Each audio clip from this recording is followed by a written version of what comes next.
Mavanhu vose vamakadzinga ma-MP hazvisi pamutemo. Sadhaki yezvo zvakubuda izvo pasi rose.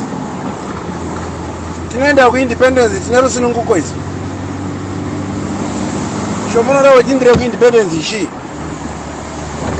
Sati nyaudza. Indai makatokwana makadero.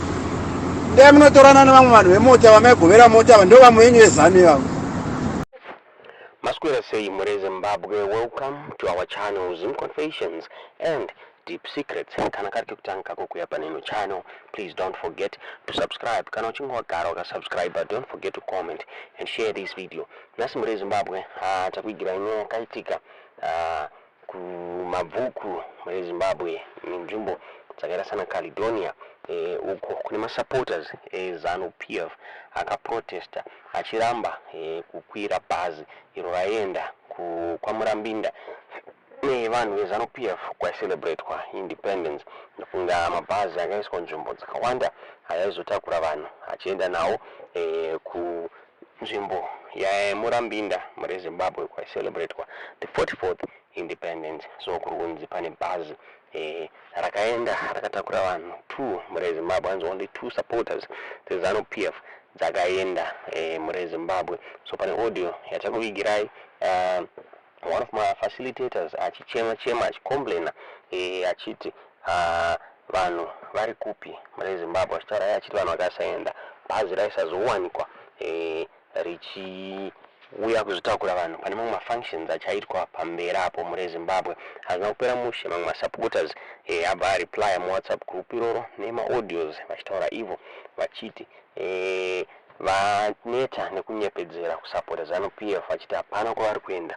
Vakataura ivo vachiti bhazi ngariende nevanhu vakapiwa mota Mure Zimbabwe nana Wicknell Chivayo, hanzi Tuziya ana Fantan vakapiwa mota hanzi ndavaende ikoko naana Maiweli, hanzi the ones vafana kuenda ku-independence. Shinzi vamwe vese taneta nekusapota bato reZanu PF Mure Zimbabwe. Vanhu vakaramba bhazi rikatoenda, rakatakura vanhu vaviri chete Mure Zimbabwe. Tisingadi kuwesta nguva yenyu, toti munge audio imobva matizva mufunga pamusoro penyaya iyi mucomment section.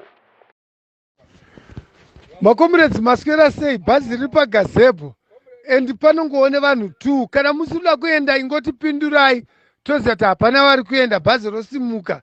Bhazi raakusimuka izvo ndiri pagazebo, pane vanhu 2 vari mubhazi.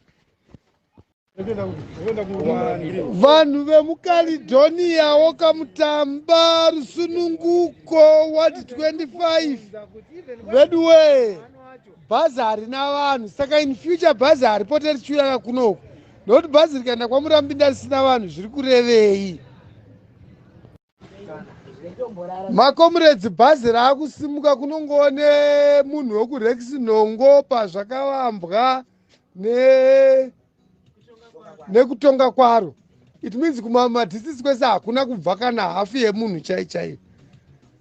Musazokomplaina mangwana ezvindinamura wati mabhazi raakusimuka. Thank you. Simukai mungoinda. Makatokwana muri 2 seizvozvo.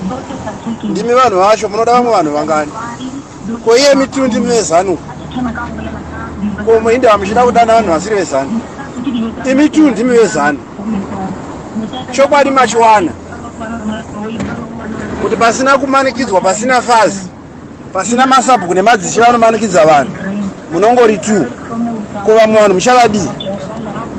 Nda muchiti nyangadza imi. Vamwe vanhu munoda munowana kupi vezaika. Madi kutora vana venyu nevakadzi venyu vaitsikidza.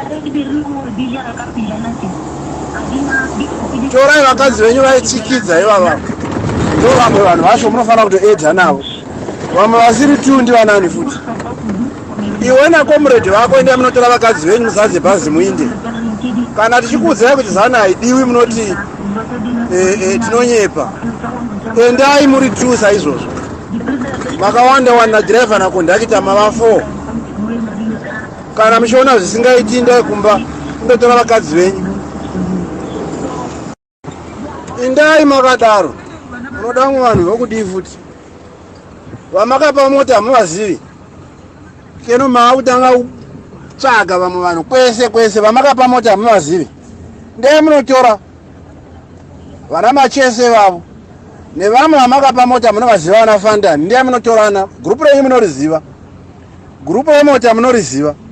Toranai nouyo Fafi uyo mwana wamaititi uyo wamakapira mota kuti waonekwa zviro zvake. Ndee munomutora minde naye. Ichiri nguva yekuramba richidii. Takatohwa izvo pamhepo apa kuti makanzwa mavanhu vose vamakadzinga ma-MP hazvisi pamutemo. Sadhaki Sadhaki yezvo zvakubuda izvo pazirosi. Tinoenda kuindependence tine rusununguko izvo. Shomunoda kuti ndire kuindependence ishi. Sati nyaudza indai makatokwana makadero. Ndee munotorana nevamwe vanhu vemota vamaigovera mota ava ndo vamwe venyu vezani vavo. Chavanotodai mota nezimairo riera mheno kuti vana vacho vachirega richitsvikidza kudero. Ndirini matongopuhwa 2000 iyo ndo yamairarama nayo 2000 iyo yamakapuhwa iyo. Indai kupindura kwenyu ikoko. Darikai nokuState House muchitora Mnangagwa naKisiria ikoko nevana vakadero kututira zvinzvimbo nehama dzake. Vana Bhabhura vari ikoko. Foneranai muzadze mabhazi muinde.